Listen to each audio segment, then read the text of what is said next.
Good morning. Excuse me.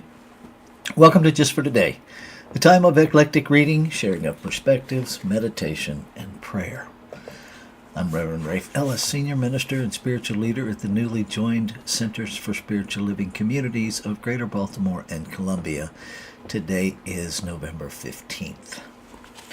And this morning I'm reading from Creative Mind and Success by Ernest Holmes. And I'm reading from the top of page 53. The title heading is One Law and Many Manifestations.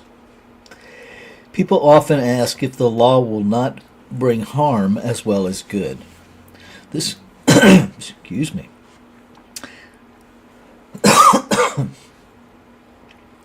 This question would never be asked if people understood what universal law really means. Of course, it will bring us what we think. All law will do the same thing. The law of electricity will either light our house or burn it down. We can decide what we are to do with the law. Law is always impersonal. There is no likelihood of using the law for harmful purposes if we always use it for the more complete expression of life. We must not use it for any purpose that we would not like to experience ourselves. This should answer all questions of that nature. Do I really want the thing I ask for? Am I willing to take for myself what I ask for other people?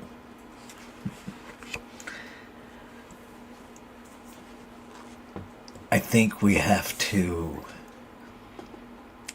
first understand the totality and completeness of one in order to fully grasp how law works. If we look at using law in duality, all kinds of questions come up. When we understand that we are inseparably connected, that it is impossible for me to want something separate from anyone else. And I think the biggest place that comes up for us is in those areas where we're locked into other people's behavior. When we allow hate or disgruntledness to motivate how we use law, how we use thought. It's those places where we entertain unholy, if you will, internal conversations where we want to condemn someone else without realizing that in order to condemn you, I condemn me. In order to wish harm for someone that I dislike, I'm wishing harm on myself, because there is no separation. None. And so if we would just focus on life, affirming goodness, affirming grace. There's the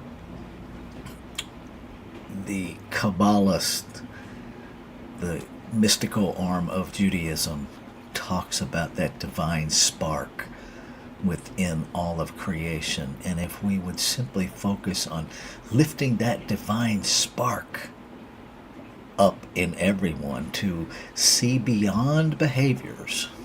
It's not easy. It is possible to see beyond behaviors to the truth of being and lift up that, the behaviors will change. The behaviors will change.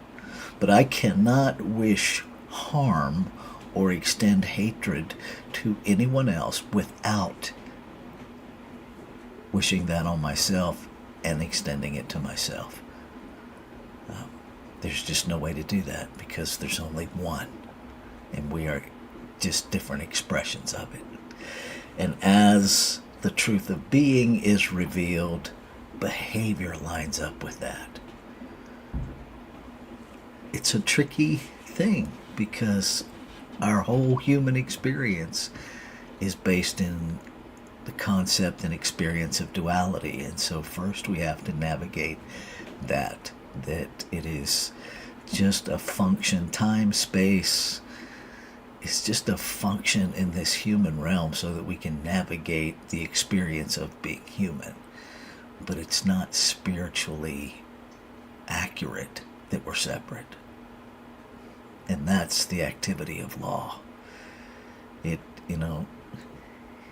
we all get wet standing in the same rainstorm.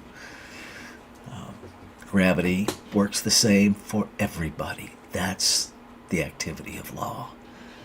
And thought works the same. There are multiple courses to help us understand this because I don't think it's something we can grasp quickly. At least I couldn't.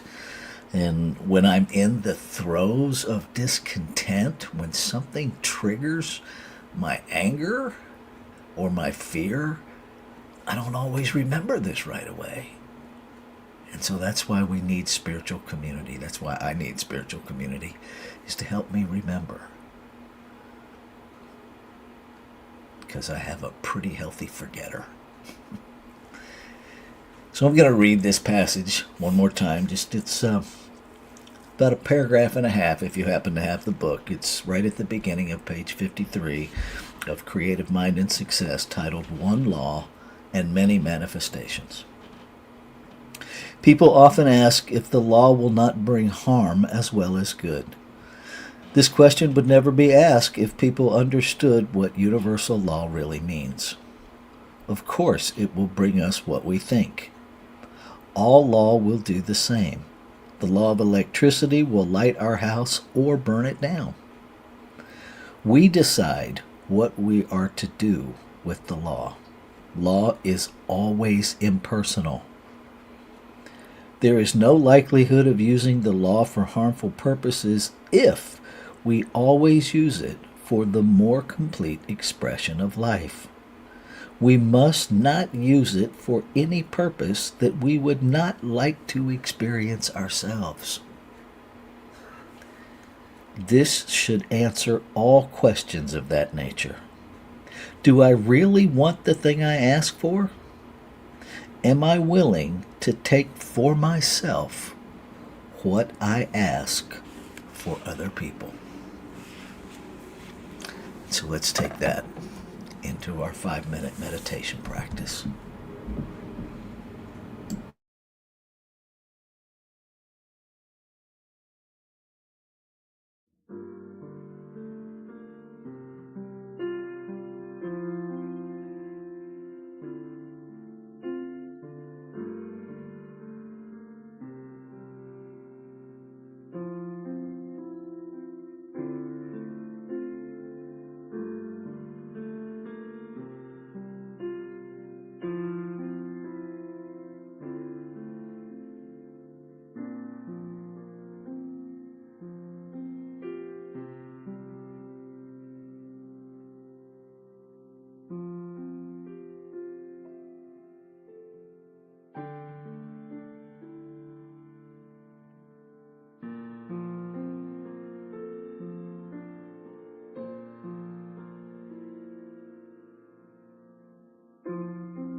And so I recognize that there is only one infinite, ever-present substance, one source, one absolute reality, consciousness itself,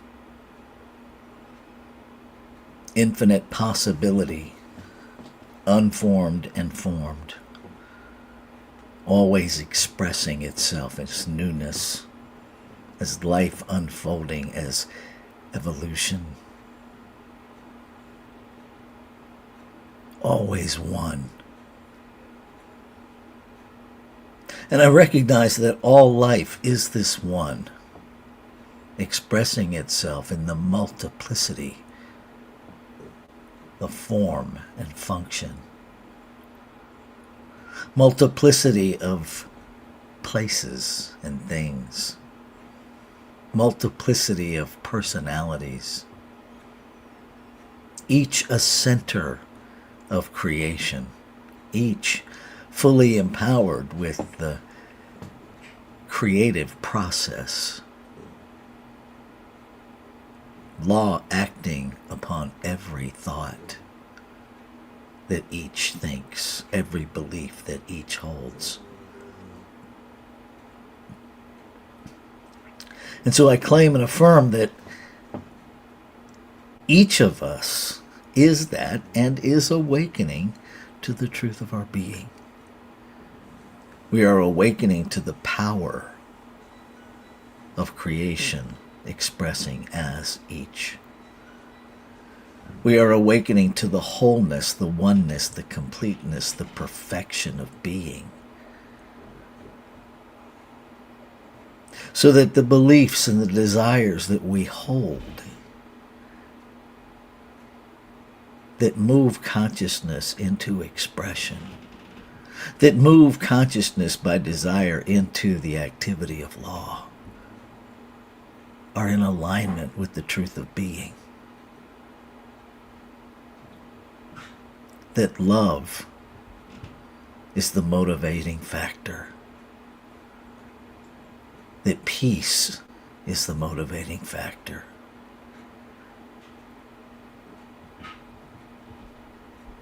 That what we want for all, we want for ourselves, and what we want for ourselves, we want for all. Bringing our desire into alignment, into unity, into that place where we uplift the divine spark in all of creation. That we are intentional and purposeful, always revealing more God, more alignment of our thinking with our being. Recognizing that the doing of it all is the activity of law, the unfolding, and that we simply say yes to the road that is laid before us. That there is no condemnation in love.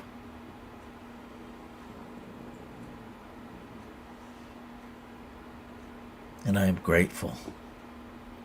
I am grateful for the activity of law that is truly impersonal, that simply receives the impress of thought, the impress of beliefs, the desire to express. And with all of the resources, the infinite resources of infinite possibility, infinite intelligence, simply makes it so. And so there is no place in this human journey of efforting, but simply of accepting the guidance, of accepting the road laid before us, of saying that infinite divine yes to being all that we came here to be. To live in alignment with the truth of our being, to live in alignment with what is done, to see God everywhere, to be love everywhere, in all situations. And so knowing it is complete, I can let go. I can let go of all the internal battles. I can let go of all the internal arguments. I can let go of all the fear and doubt, all the what if onlys, all the yes buts. I let them all go. I let go of any belief that would in any way limit the full manifestation of the desire to express, the desire for love, the desire for peace.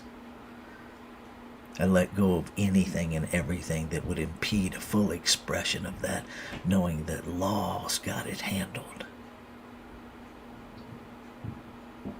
I don't need to know the how to show up and be. So knowing this to be true, I let go. I release. Ashe.